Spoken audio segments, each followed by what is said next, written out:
Well, hello friends, it's me.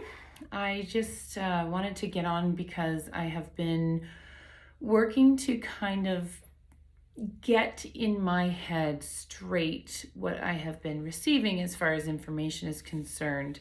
I had a reading that I put out a while ago and something about on or around June 18th as a potential global shift was coming up. I haven't looked up the astrology yet, but it got me thinking a little bit about predictions and being an intuitive. One of those things about predictions is it's a fun little party trick, okay? But what good is it if you can't tangibly anchor it in your own 3D reality and experience? And that's kind of where I'm trying to put things together here. Another piece of information that had been coming through was with a channeled session that I had. And the information I was getting was, around the idea of rage.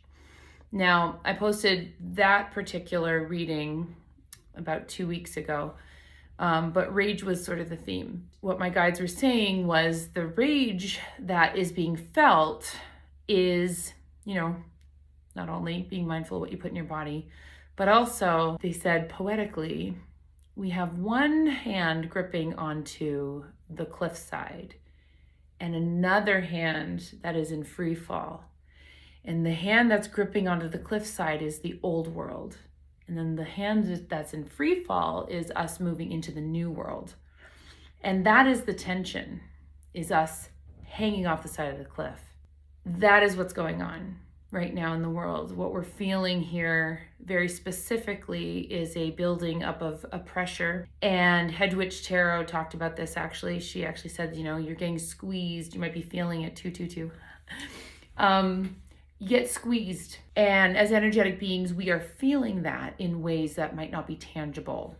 For those who are empaths and are kind of walking the pathway of spirituality, they might have grown more awakened or have finally come online, so to speak, and entering into this new world with more awareness so that navigating it's going to be a bit of a smoother ride. But there's others in the world that haven't done the work at all, either because they're a really young soul, haven't had a lot of experience, tangibly speaking, or just haven't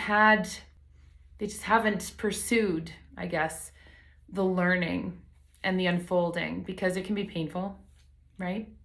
And if you follow a lot of readers and empaths and healers and those who are on this pathway as a light worker, you can't swing a stick or a tarot deck and not hit someone who's probably had a dark night of the soul, whether it's a depression or some other giant overhaul. But there are folks out there who haven't worked on their purpose or their pathway and who have just gone on an autopilot.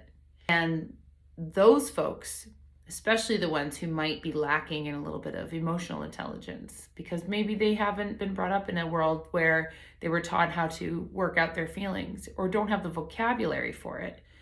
Those are the folks where the shadow comes through. The shadow then gets awakened. And with that is obviously all things that we would consider unsavory as the shadow, which can be envy, anger, fear, right? Like all of these elements that we would consider part of the darker side of things. Now, there's different schools of thought around this. There's a lot to be learned, though, from the shadow on the individual level, but also at the macro level, at the global level. So based on just what I'm saying, if you were to summarize it, we have an aspect of humanity that is coming online for the first time, enhancing what they already have as a gift. We have a light that's being turned on. And then we have a group where there is a darker shadow that hasn't been addressed, and it's manifesting now in new and different ways. And I'm saying this because at the time of this recording, there's a lot of things going on in terms of the riots in Los Angeles and what have you, and lots of things going on in the world. Going back to, yeah, great, you have a prediction that something's going to happen. but what of it? Like what good is a prediction in a time-space continuum, which is not linear? It is mutable. It is malleable. It can change, depending on our collective choices. We can have this information, but then it's what we do with it after. At any point in time when you get a reader coming on and making declarations such as, I'm not getting into details, and I'm actually choosing not to. I could probably delve in if I really wanted to. I'm not going to. I do feel there might be a climate earth event. I do get the sense of maybe something volcanic, maybe earthquake or something along that line. I can feel that. I'm not going further right now, and that's by choice. Part of that reading, though, did somehow hinge on some themes that I was exploring, which was around Europe and leadership. And I think, if I were to be making a connection, leadership as it relates to the US, I don't know. I'm not going to go there because that's not going to help you, right? Like that's not really going to help you. However, if you do get this information and something happens and then you heard about it already, you're kind of a little more prepared to a degree. It's what we do with it. So again, going back to the main message that my guides have been sharing, which is there is a tension between an old world and a new world that is happening. This is not news.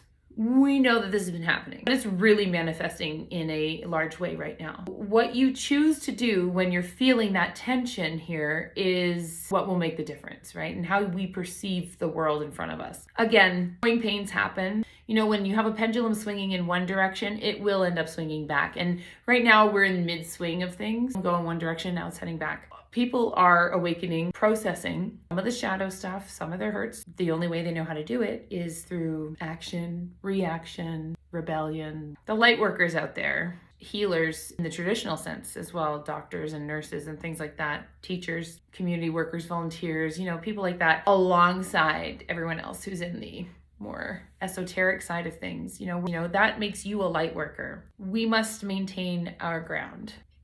And I'm working on another message, but the main thing that was coming through is being steadfast in our center, in our place.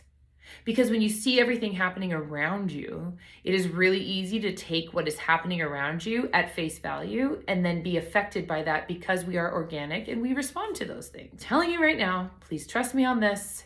And it is a very difficult path, not easy.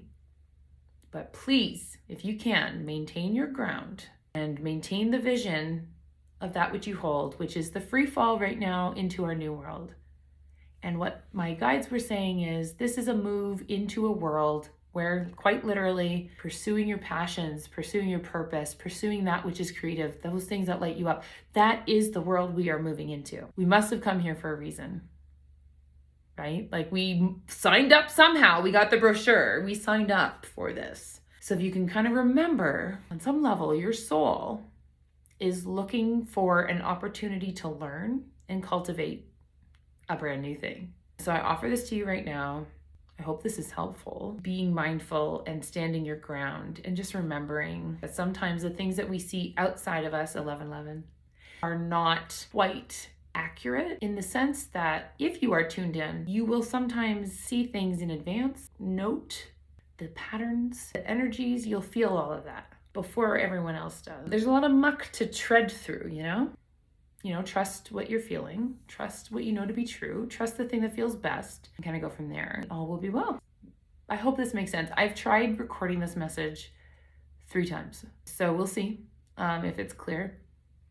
Because I do want to get it out, and I want to get it out kind of soon, but I don't want to push it because I want it to be clear. I don't want it to be a crazy maker, So anyways, that jump between, or the free fall between the worlds is sometimes the most scary because you don't know how you're going to land. But we're going to land. It's going to be okay. And by, late summer, end of August, things are going to feel different. I don't know. That's all I know. That's all I choose to know right now. I'm going to leave it at that. If this resonated somehow, be sure to like and subscribe. I love you.